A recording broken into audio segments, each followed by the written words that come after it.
hari esok penuh harapan.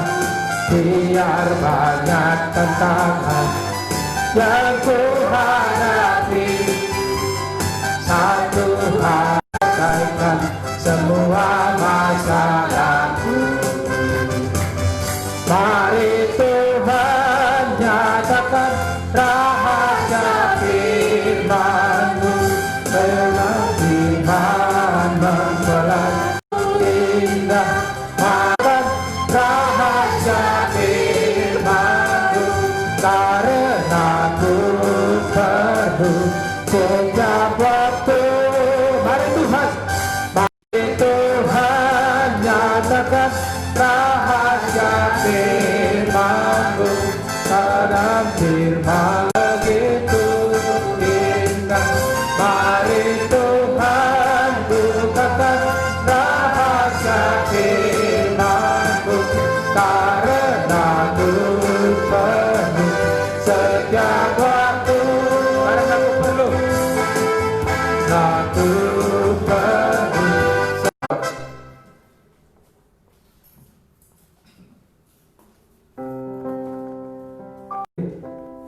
Sebelum ibadah kita mulai, kita buka firman Tuhan dalam Wahyu 3 ayat 21.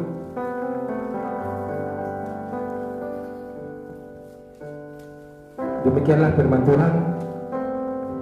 Barang siapa menang, ia akan kududukkan bersama-sama dengan aku di atas tahtaku, sebagaimana aku pun telah menang dan duduk bersama-sama dengan di atas tahtaku. Amin. Kami mengucap syukur Tuhan, siang hari ini Tuhan, kembali kami ada di tempat. Hadirlah Engkau Bapa, menjamah ibadah kami ini Tuhan. Terima kasih Bapa, berkati hamba-hamba-Mu yang melayani, baik pemimpin pujian, baik singer, baik musik, terlebih Tuhan hamba-Mu yang akan menyampaikan kebenaran firman-Mu Bapa. Mari Tuhan berkati harapan. Haleluya, hari esok penuh harapan. Biar banyak tantangan yang ku hadapi, amin. Satu hal yang tak selalu diselesaikan semua masalahku, amin. Mari rahasia firman-Mu, dalam firman mempelai yang begitu indah. Rahasia firman-Mu, karena ku perlu setiap waktu. Karena ku perlu, karena ku perlu setiap waktu. Haleluya. Bangkit berdiri, kita sembah Tuhan kita. Ya, kita akan pujian kita nomor 1 dari lembaran kita. Itu aja. Haleluya. Haleluya. Haleluya.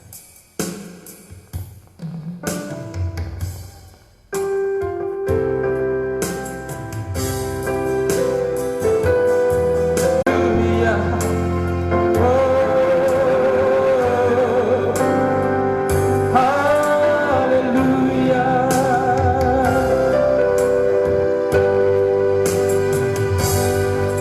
Manusia tak dapat bergerak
dari awal hingga akhir.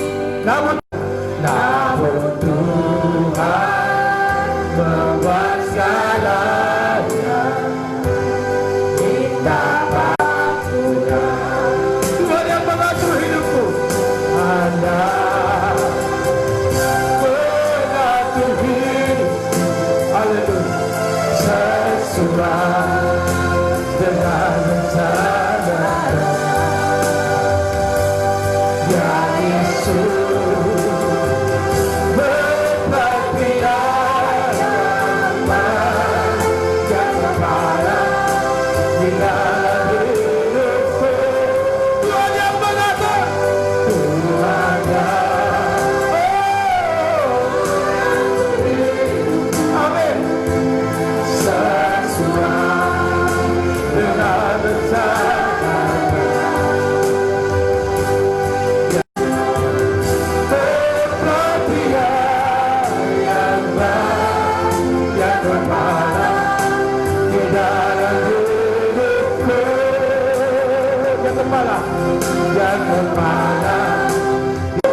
Mari kita sembah Tuhan.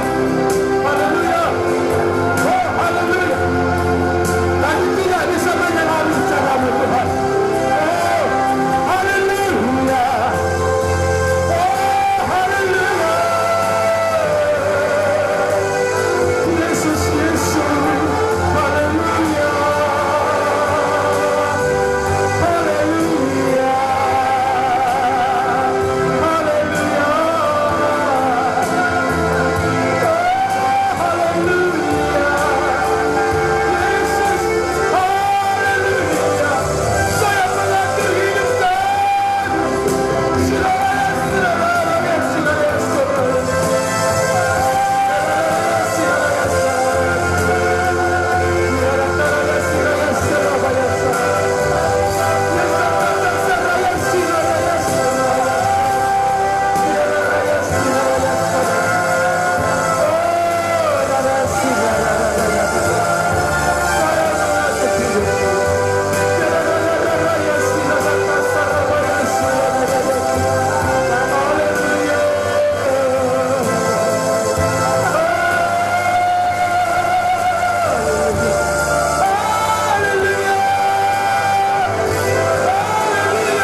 Terima kasih Bapa di sorga, kami bersyukur kepadamu. Tuhan baik, selalu baik bagi kami. Dalam nama Yesus, kami ucap syukur. Haleluya. Amin. Silakan duduk.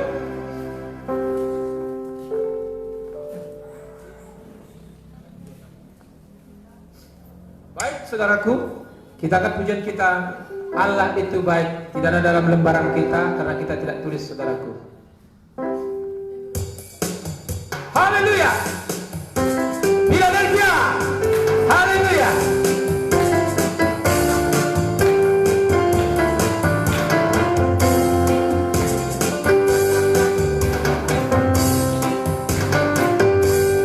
Allah itu baik, sungguh baik bagiku.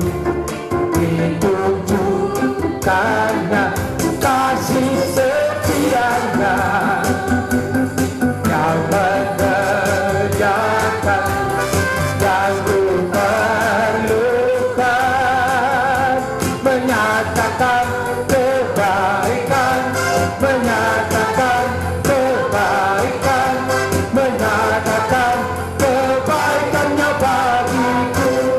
Allah itu baik, Allah itu baik, sungguh baik bagiku. Ditunjukkannya kasih setianya yang menyediakan yang ku perlukan, menyatakan kebaikan, menyatakan kebaikan, menyatakan kebaikannya bagiku.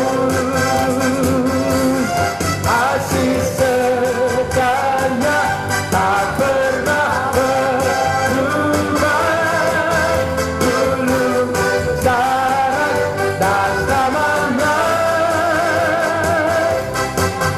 Ajaiblah kuasa dalam namanya.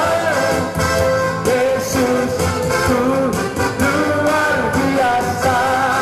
Kasih setianya, kasih setianya tak pernah berubah, dulu, sekarang, dan selamanya. Ajaiblah kuasa dalam namanya.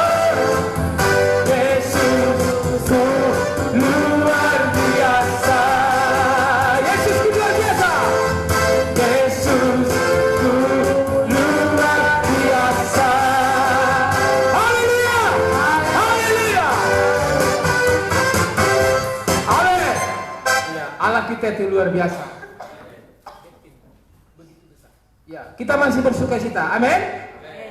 Kita kalau Tuhan senang kalau kita joget untuk Tuhan. Amin. Ya. Kalau anak-anaknya joget, Daud kan joget untuk Tuhan. Makanya Daud itu terus kekal selama-lamanya kerajaannya, saudaraku. Ya, kita akan pujian ini begitu besar. Di situ aja. Kurang cepat.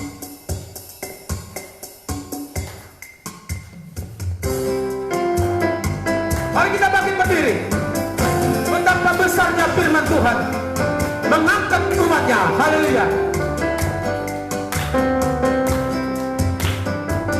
Begitu besar kasih Allah pada kita.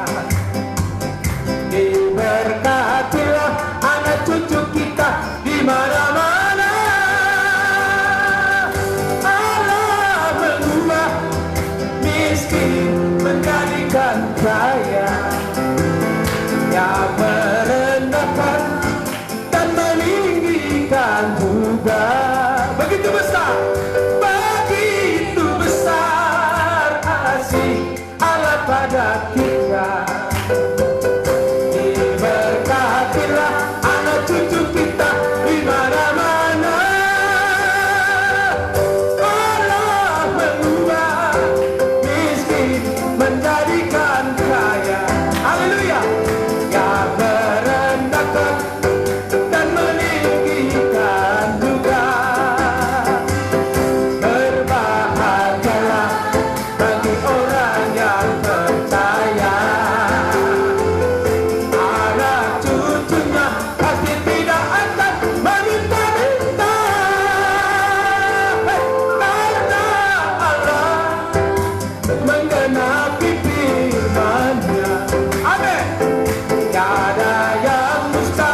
Haleluya. Ya. Firman Tuhan ini yang kita amini, saudaraku, karena ini yang mau kita dengar dari Tuhan. Kita angkat pujian kita satu lagi, sukacita. Pujilah Tuhan, hai jiwaku. Amin. Ya. Jiwa kita ini perlu memuji Tuhan. Ya. Batin kita ini perlu memuji Tuhan. Ya. Karena ada orang, saudaraku, batin dan jiwanya tidak ikut memuliakan Tuhan. Ya, hanya mulutnya aja, saudaraku. Karena Tuhan telah tebus kita dari lubung liang kubur.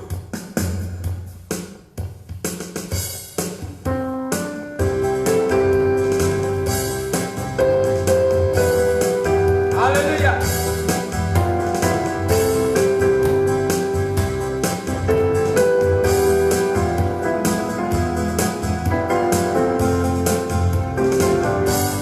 Pujilah Tuhan, hai jiwaku. Pujilah Tuhan, hai batinku. Janganlah engkau melupakan segala kebaikannya. Pujilah Tuhan, hai jiwaku. Pujilah Tuhan, hai jiwaku. Pujilah Tuhan, hai batinku. Janganlah engkau melupakan segala kebaikannya. Dia menyembuni segala dosaku, menyembuhkan segala penyakitku. Dia menebus hidupku dari liang kubur. Oh, dia mempelai pria sangat baik. Dia mengampuni segala dosaku. Dia mengampuni segala dosaku, menyembuhkan segala penyakitku. Dia menebus hidupku dari liang kubur. Oh, dia mempelai pria sangat baik. Oh, dia mempelai pria.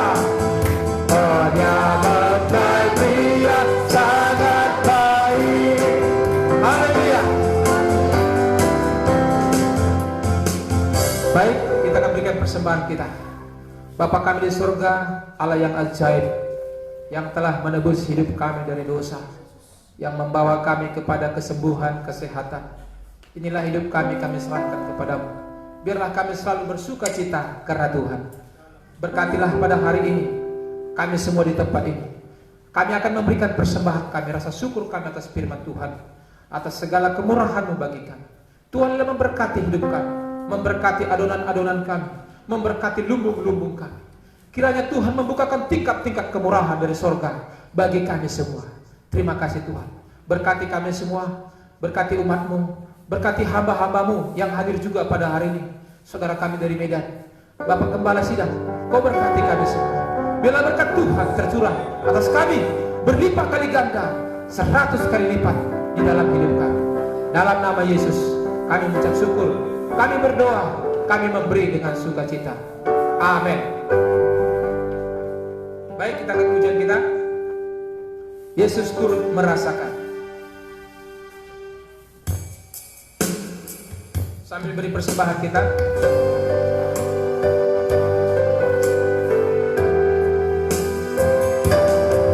Ada dalam lembaran kita.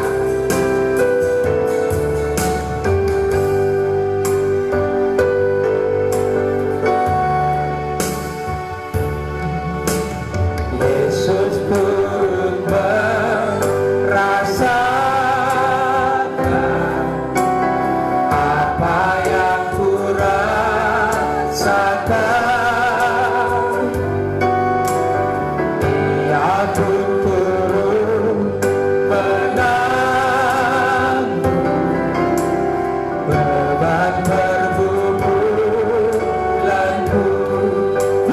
salib Dia telah, kayu salib Dia telah selesaikan semuanya. amin. Sebab Dia mempelai priaku, ku rasakan kasih-Nya. Ku harus kuat dan tetap bertahan, apapun terjadi di dalam kehidupanku, karena ku tahu Yesus tak biarkan dan tak tinggalkanku. Dia menolongku. Mari bangkit berdiri. Yesus turut merasakan. Yesus turut merasakan, haleluya, apa yang ku rasakan. Oh benar Tuhan, Dia pun turut menanggung, amin, beban pergumulanku. Di kayu salib Dia telah, Kayu salib Dia telah selesaikan semuanya. sebab Dia mempelai Dia. Sebab Dia mempelai priaku, ku rasakan kasih-Nya. Ku harus kuat. Ku harus kuat dan tetap bertahan, apapun terjadi di dalam kehidupanku, karena ku tahu Serahkan bergembara. Yesus tak biarkan dan tak tinggalkanku. Dia menolongku. Ku harus kuat dan tetap bertahan, apapun terjadi di dalam kehidupan, karena ku tahu Yesus tak biarkan dan tak tinggalkanku. Dia menolongku, Dia menolongku, Dia menolongku. Mari kita berdoa. Demikianlah besarnya kasih-Mu kepada kami, Yesus.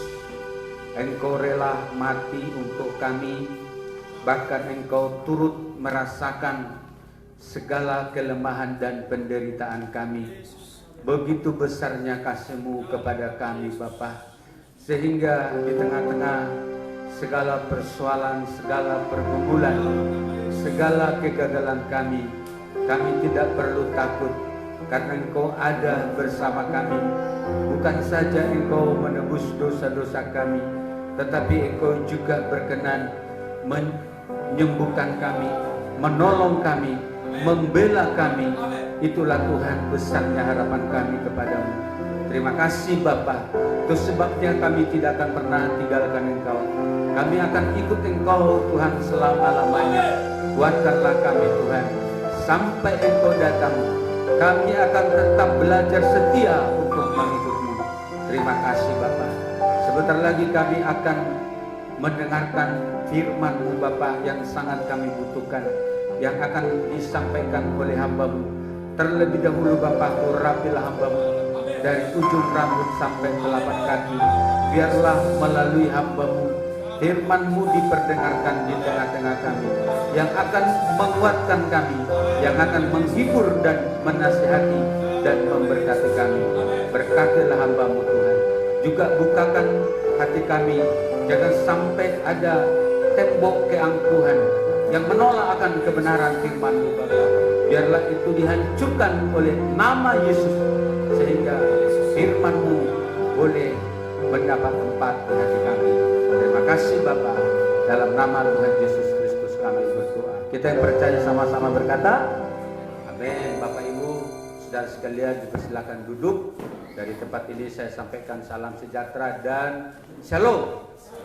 Nah, seberapa kita yang bisa hadir, ya mungkin yang lain tidak bisa hadir, yang sakit Tuhanlah memberkati mereka.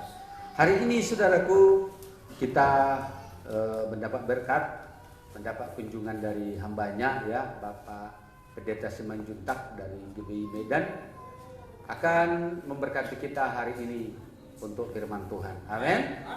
Nah, puji Tuhan, nanti beliau akan mungkin memperkenalkan dirinya lebih banyak ya kepada kita, kepada hambanya. Dengan hormat kami persilakan ya, kami puji Tuhan. Kita berikan dulu tepuk tangan. Haleluya.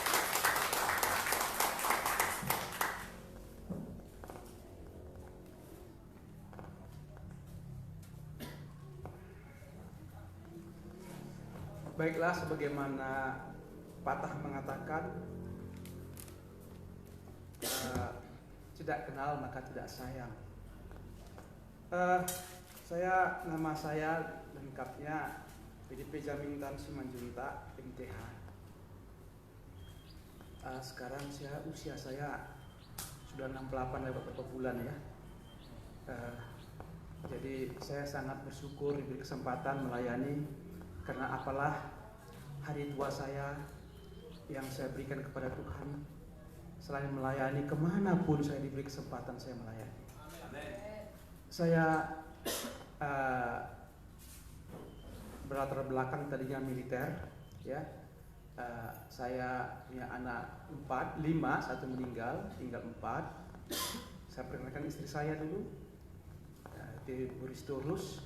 Kemudian saya bawa juga di sana keponakan saya, yaitu dua sama yang ya, dan juga pendeta Petua. Ya. Jadi kami rombongan dari Medan. Terima kasih atas kesempatan. Anak saya yang pertama pelayanan di Surabaya. Jadi saya punya cucu 4. Jadi di Surabaya mereka suami istri melayani di gereja GKI Surabaya, suami istri mereka. Dari situ saya punya cucu 2. Kemudian nomor 2 meninggal ya pada usia selesai sekolah teologi, melayani setahun lah. Rencana Tuhan dalam hidup saya. Kemudian yang ketiga ikut saya, sekarang militer di Kendari. Kemudian nomor 4 juga ikut saya militer di Tasikmalaya.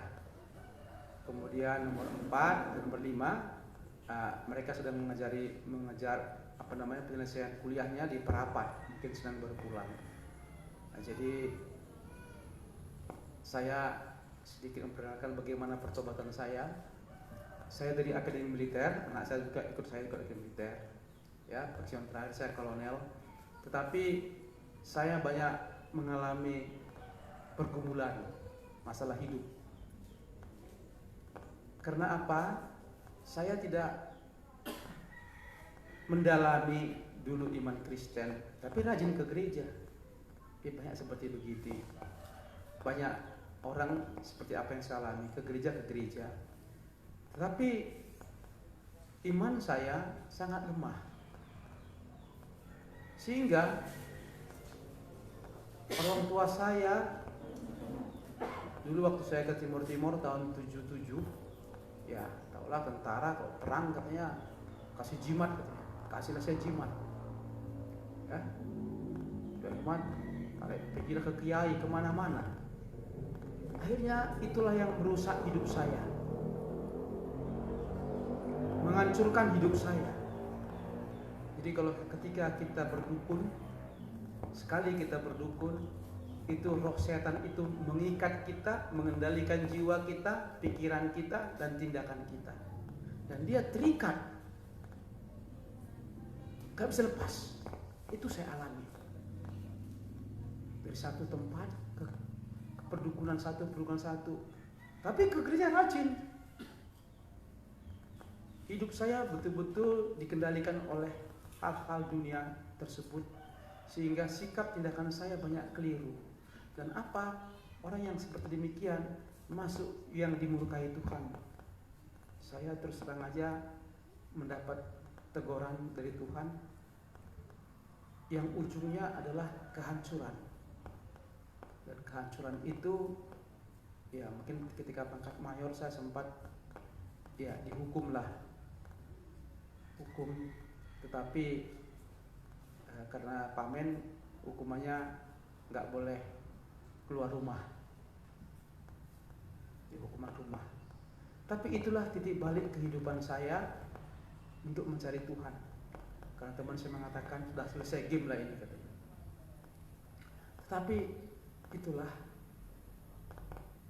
pengenalan saya kembali, saya cari Tuhan. Saya bilang, teman saya mengatakan sudah selesai, tapi saya bilang akan saya buktikan. Saya mencari Tuhan. Saya dulu HKBP. Jadi mencari Tuhan itu ya bagaimana lah teologi atau tidak. Saya banyak belajar dari buku. Saya banyak belajar buku, pengalaman hamba-hamba Tuhan, Alyung Gicho, Kenneth Hagin, semua saya lahap. Saya belajar. Dia puasa, saya puasa. Dia bikin kamar doa, saya bikin kamar doa. Itu saya lakukan. Saya ingin tanya, Tuhan, ini bagaimana ya ke depan, masa depan saya? Suatu ketika saya berdoa, saya bikin kamar doa, tapi ya namanya saya dulu ikat sama setan ya. Jadi kalau saya berdoa, saya di ruang tamu, ada kamar doa. Artinya kalau ada setan saya lari kan gitu. Itulah kemenusan saya. Kemudian saya membaca Kenneth Hagin bagaimana dia hamba Tuhan ini pernah memati hidup lagi. Dia perkatakan Markus 11 ayat 23, 24 sampai 10.000 kali. Kemudian datang Yesus pada dia. Dia yakin, aku sembuh katanya. Orang masih sakit ya. Yesus datang pada dia, katakan, kalau orang sembuh, apa yang gitu lagi? Bangkit, bangkit, terkejut orang keluarganya. Sehingga dia melayani punya karunia. Saya kan waktu itu nggak mengerti. Masa iya? Saya pikir. Lalu saya praktekkan. Saya ucapkan firman Tuhan dari Yohanes 16 ayat 14 ayat 16-17. Yesus berkata, aku akan minta kepada Bapa dan Ia memberikan kepadamu seorang penolong yang lain supaya Ia menyertai kamu selamanya. Dunia tak dapat melihat Dia, dunia tak dapat menerima mengenal Dia, tapi kamu mengenal Dia, menyertai kamu dengan diam dalam kamu. Saya perkatakanlah itu sampai berapa kali, berulang-ulang. Selesai ibadah saya perkatakan, tiba-tiba suara berkata jam 2 malam itu, kau bikin kamar doa, tidak berdoa di sana. Ya, saya pikir siapa yang ngomong? Lihat orang, saya jam 2 malam sendiri. Kemudian saya ikutilah itu. Lalu saya ulangi lagi ibadah jam 2 lewat itu, jam 2 lewat malam itu. Masuk kamar doa, ya saya ibadah lagi. Kemudian kayak mengalir lah, sampai sekarang saya nggak tahu, mengalir di kepala saya, mengalir. Saya kan tidak mengerti tadinya itu apa. Setelah terakhir saya baru mengerti setelah saya banyak membaca. Kemudian saya ulang firman Tuhan. Tiba-tiba ada musik di hati saya. Waduh, indah sekali musik itu. Kemudian saya buka mata saya lihat bapakku mati. Tuhan, kayak televisi. Tuhan, perpanjang dulu umur ayah saya. Saya nggak punya uang. Saya katakan demikian, nangis saya berdoa. Seminggu kemudian dapat kabar, saya di Palembang saat itu. Seminggu kemudian dapat kabar dari Medan, bapak meninggal. Jam 12 malam saya dapat telepon.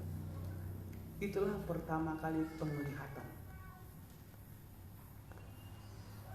Tetapi karena kita bersandar sama Tuhan, Tuhan cukupkanlah, digerakkan Tuhanlah orang menolong saya sehingga mencukupi semua kebutuhan saya. Yang saya mau tanya sebetulnya bagaimana masa depan saya? Tapi bukan itu yang datang. Saya ulang firman Tuhan. Bangun saya jam 2 malam, keluar saya ke tetangga. Saya lihat roh, tembus, saya kejar. Besok saya tanya, mana Pak Milhan? Oh, di Bangka. Di malam siapa ya, saya pikir. Tapi sejak itu saya nggak takut lagi dengan hantu. Jadi kalau orang Anda mau lihat nggak takut sama hantu, harus lihat hantu dulu. Sejak itu saya nggak takut lagi. Ya, artinya apa? Ada kuasa firman yang memampukan kita menguasai pikiran kita, hati kita, jiwa kita. Kalau dikuasai oleh firman, memampukan kita bisa melihat. Besar kuasa firman Tuhan. Ya, besar. Ada orang saya sembuhkan hanya dengan firman Tuhan. Depresi. Kemudian saya ulang lagi firman. Setiap malam saya bangun, setiap jam 1, jam 2 malam. Dan sedikit jam 4 saya harus berdoa, kadang dibangunkan saya. Suatu ketika suara berkata kepada saya, tolong dia. Tiba-tiba rohku kayak diikat, jiwaku kayak diikat, dan gak saya tolong. Hancur lagi kehidupan saya. Hancur kehidupan saya, penuh dengan kesukaran, kesulitan. Terus sampai saya pindah ke Jakarta, kemudian dilayani. Saya puasa hampir 3 tahun. Saya banyak menangis minta ampun sama Tuhan. Kemudian ketemulah hamba Tuhan, pemulihanlah saya, baru beres hidup saya, baru bereslah karir saya dan kehidupan saya. Amin. Sehingga pada waktu saya naik pangkat kolonel, saya kenal enggak ini ya, Tuhan berbicara kepada saya jam 4.44. Dia katakan, engkau naik pangkat kolonel. Waduh, saya pikir setiap saya pakai pangkat itu teringat suara Tuhan itu. Artinya ada kuasa dalam perkataan Tuhan. Jadi saya bisa pulih karena pemberesan. Jadi siapa tahu di antara Anda yang suka ke dukun, ya, itu sudah masuk dalam cengkeramannya, harus pemulihan. Nanti selesai khotbah dapat ke depan. Bagi mereka yang pernah ke dukun, harus ada pelepasan. Tanpa pelepasan, biar dia bergereja, tetap dia mengikat. Dia nunggu di luar sana, masuk lagi ke jiwa kita, dia ikat kita. Harus ada pelepasan, pemulihan. Oleh karena itu, ya, berapa kali Tuhan berbicara kepada saya, Roh Kudus berbicara kepada saya. Akhirnya saya memutuskan saya rindu melayani. Jadi saya kemanapun saya melayani, dan saya tidak berharap apapun dalam pelayanan ini. Kenapa? Apa yang bisa perbuat sama Tuhan sebagai saksi, dan jangan melakukan apa yang pernah aku lakukan dulu. Jangan mereka tersesat seperti aku tersesat dulu. Jangan mereka tidak mengerti seperti aku tidak mengerti dulu. Di banyak kehidupan dan pelayanan saya seperti itu. Pemberesan orang, pelayanan orang-orang sakit dan sebagainya. Jangan sampai orang terjatuh seperti aku terjatuh dulu. Di kemanapun saya melayani, sampai ke perdagangan, sampai ke kemana saja. Karena apa? Bagi saya inilah kesempatan hidup ini tidak 2 kali.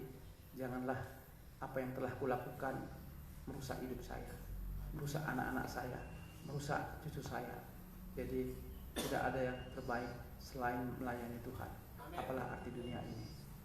Memang secara kita pada umur-umur sampai 50-60 kadang-kadang kita waduh mengejar uang segala macam.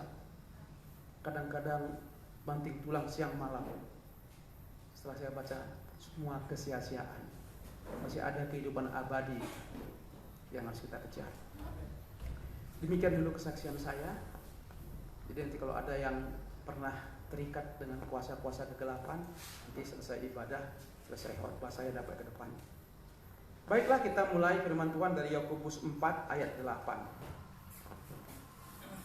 Karena satu ayat, sebaiknya kita sama-sama baca saja. Yakobus 4 ayat 8.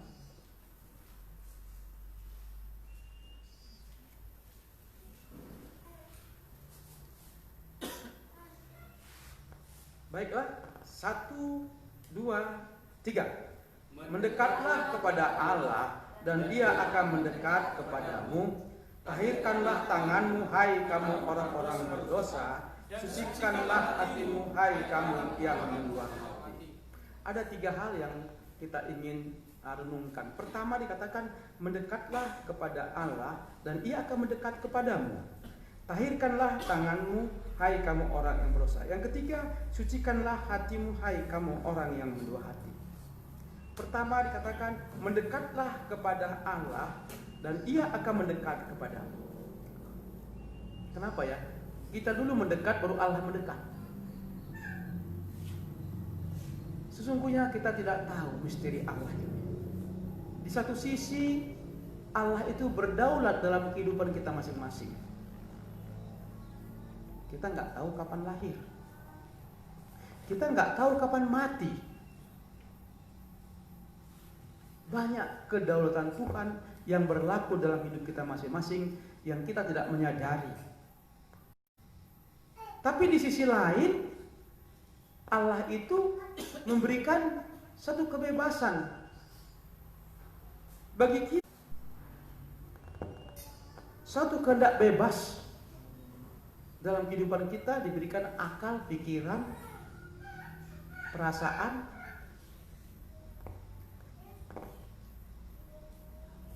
Apa yang mau kita lakukan terserah.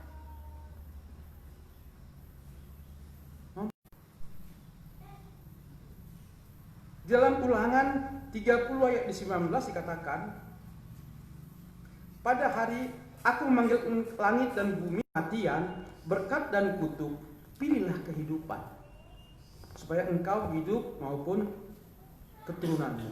Jadi pilihan, mau kematian, mau kehidupan, mau berkat atau kutuk. Itu pilihan. Tapi petunjuk Tuhan sama kita di sini adalah pilihlah kehidupan. Kita supaya kita hidup dan keturunan kita.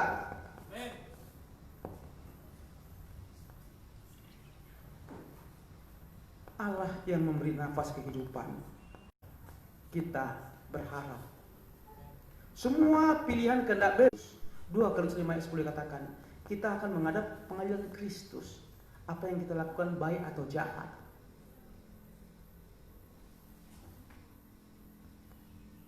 Kita lihat saja, kalau saya tadi malam bangun jam 3:30, saya baca itu dari Yeskiel.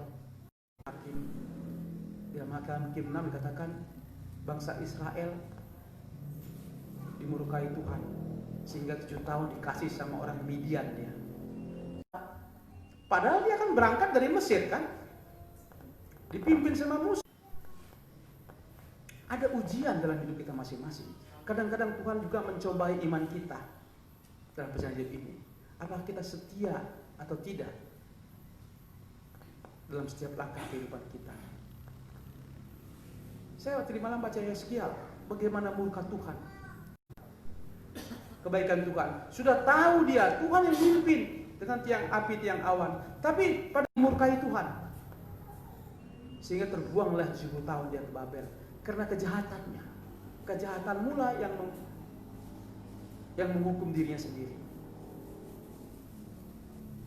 Juga kalau kita melakukan hal yang jahat, kita dapat bertobat.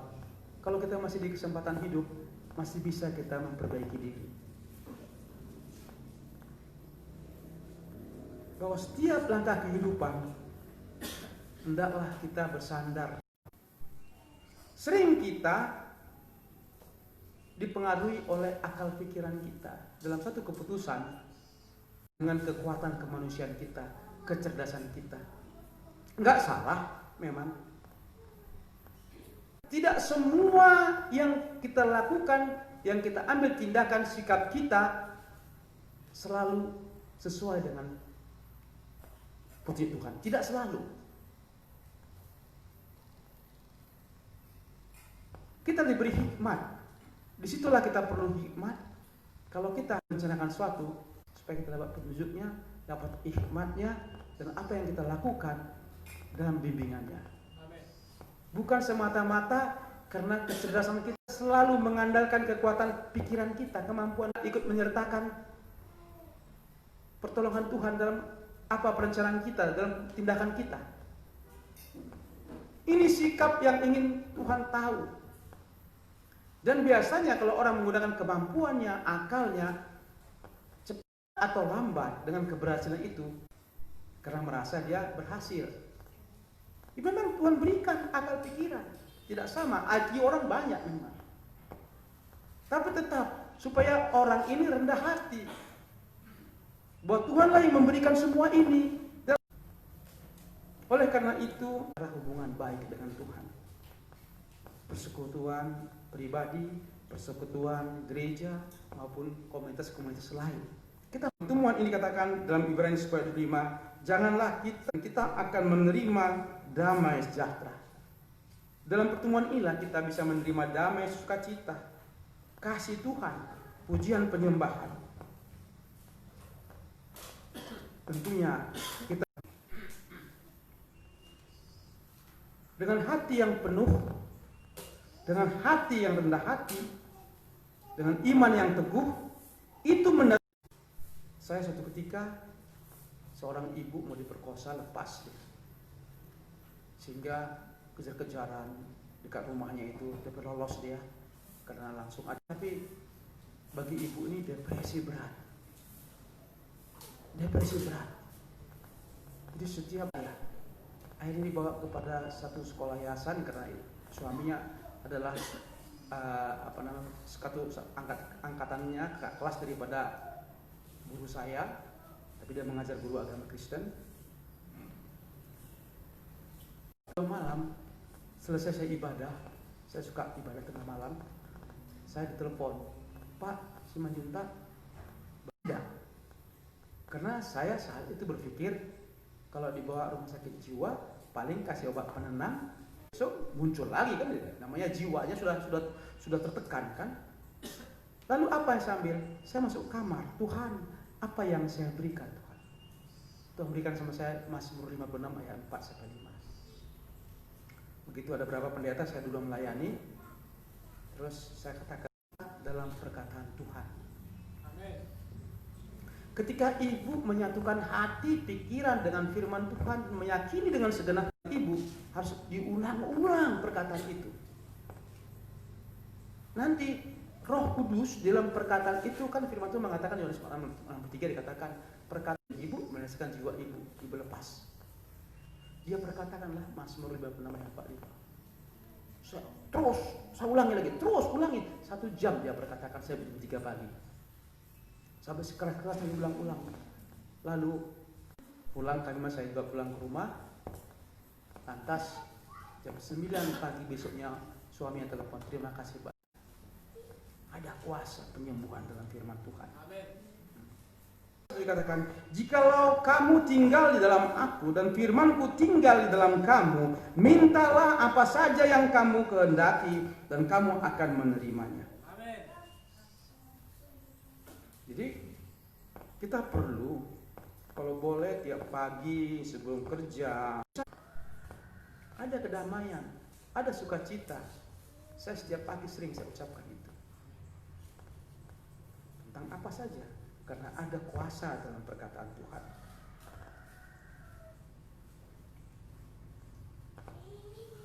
Tetapi Tuhan melihat hati. Tuhan itu melihat hati, kesungguhan, keseriusan. Kita kan sering dipengaruhi oleh alam pikiran kita, sehingga kita bersikap apa yang kita tahu tanpa menyadari, membatasi kuasa Tuhan untuk bekerja dalam jiwa kita. Caranya kita batasi oleh pikiran kita yang membatasi itu, sehingga firman Tuhan ataupun kuasa Tuhan nggak ada dalam hidup kita karena kita batasi. Aku bisa begini, aku begini. Kita lakukan dengan pikiran kita, kemampuan kita. Jadi jangan heran mengapa orang masuk penjara ketika dia sulit ekonominya, dia langsung batasi. Itu sikap. Saya juga dulu begitu. ketika saya terbentur, apalagi yang mau korupsi, apalagi yang aku lakukan hal jahat. Yang penting, tetapi apa yang saya lakukan itu ternyata 10 tahun ke depan kita mencari uang tidak benar, itu kayak bisul dia. Dosa itu kayak bisul, bertumbuh, 5-10 tahun meledak jadi masalah, malapetaka. Di dunia pun kita akan mengalami kesulitan, di hari zaman kita bertanggungjawabkan lagi.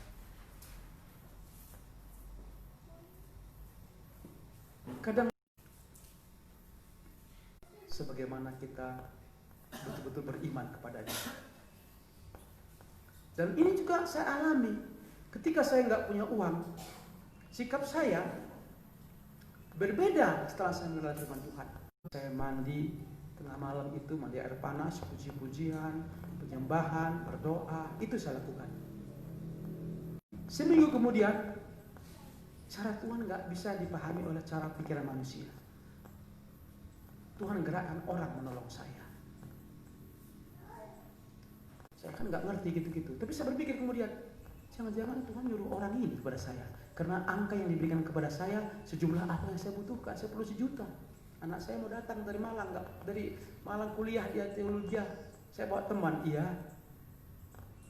Anak-anak tahu kita nggak punya uang. Tapi saya bersandar, saya berharap Tuhan kirim. Ketika saya pindah dari Papua ke Medan juga begitu. Saya nggak punya uang.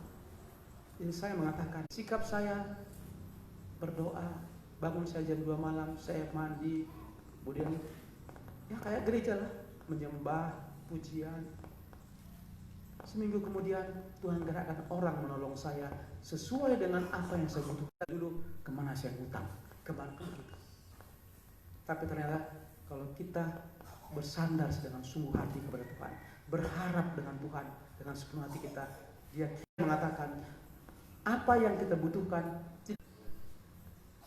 Ya, saya sudah mengamati berapa kali, saya perlu sekian, Tuhan berikan sekian. Tuhan memberikan tidak berlebih ruah, tidak pas. Tapi Tuhan tidak membiarkan. Itulah iman.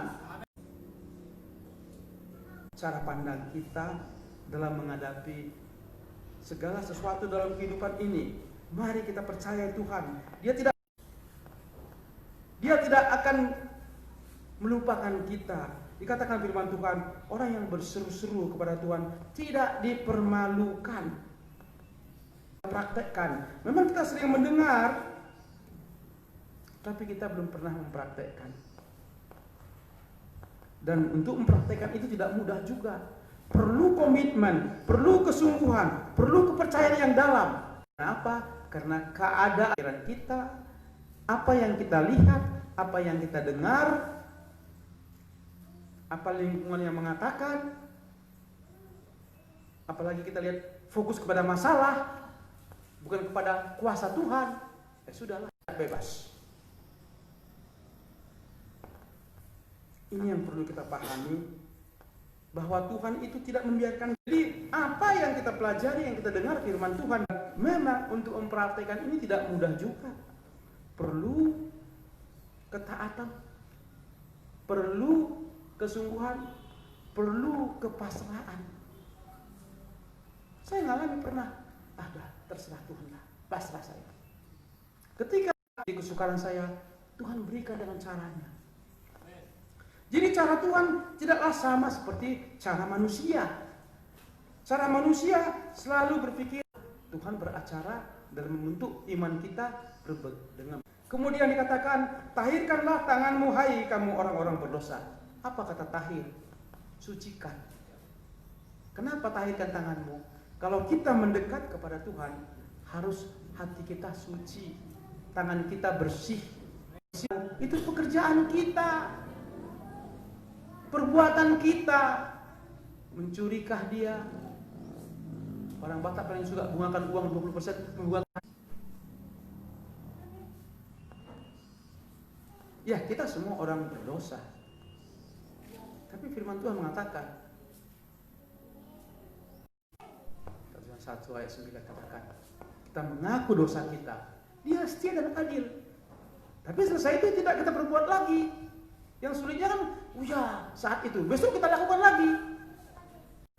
Harus penuh kesungguhan yang sangat-sangat tertekan, sangat di titik nol posisinya, sampai dia menangis, menyerahkan semua tangisannya. Tuhan berbicara, karena saya mengalami hancur hatinya. Mazmur 51 ayat 17 katakan, kita datang dengan hancur hati, Tuhan tidak. Ada pengalaman dari dosen saya teologi, ketika dia selesai S1, itu gereja kecil, datang ke orang. Nah, dia masih idealisme lah pendeta ini. Jadi jangan angkat kaki Pak, tegur, dia seorang pengusaha. Kau tahu nggak? Saya bangun gereja ini, saya bantu gereja ini. Kugeser pun kau. Ya memang dia penyumbang, dia pengusaha. Tapi hamba Tuhan ini menegakkan aturan. Dia dipermalukan, dia lalu berdoa di sana. Bagaimana pengusaha kain memperlakukan dia di hadapan orang banyak. Begitu rapat lagi juga, begitu. Dipermalukan lagi di gereja itu. Dia tidak melawan. Apa yang terjadi 3 bulan kemudian? Pengusaha ini sakit, tidak tahu penyakitnya. Merasa berdosa, pengusaha panggil pendeta itu. Tuhan sudah memutuskan meninggal pengusaha ini. Nggak boleh kita sombong. Hamba Tuhan ini hancur hatinya. Jadi kalau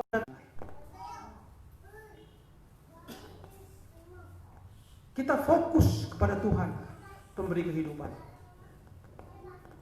di pertengah jalan, bukan kepada fokus kepada bukan kepada fokus kepada Tuhan. Pecah pikiran kita, lebih banyak fokus kepada masalah. Semua yang diberikan Tuhan kepada kita untuk pembelajaran, untuk berlatih iman kita. Saya baru-baru ini saya buka bimbingan belajar, bisa lihat masuk Akmil, Bintara, Polisi dan sebagainya. Suatu ketika ada seorang S2. Dia bagus mengajarnya, tapi dia usir siswa saya supaya aturan itu nggak boleh begitu. Tapi dia nggak terima. Dia bikin segala macam. Tujuannya mengajak semua. Malam Jumat, malam Sabtu saya berdoa jam 12.00 tentang mereka ini sampai 12:30. Besoknya dia melakukan pelanggaran, tidak masuk lagi. Kalau kita hancur hati kepada Tuhan, Tuhan dengar doa itu. Kecuali kita sombong, kecuali kalau kita merasa meremehkan, kita mengecilkan, kita tulus ikhlas. Apapun nggak bisa. Karena Tuhan kehidupan ini bersandar teguh kepada Tuhan. Ketika kita menghadapi masalah apapun, hati dan pikiran kita. Tapi setelah selesai baru kita ngerti, oh ini Tuhan maksud.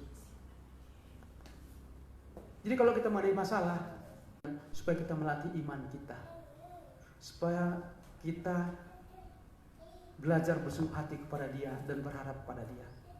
Tidak semata-mata oleh kemampuan kita. Memang kita diberi akal pikiran.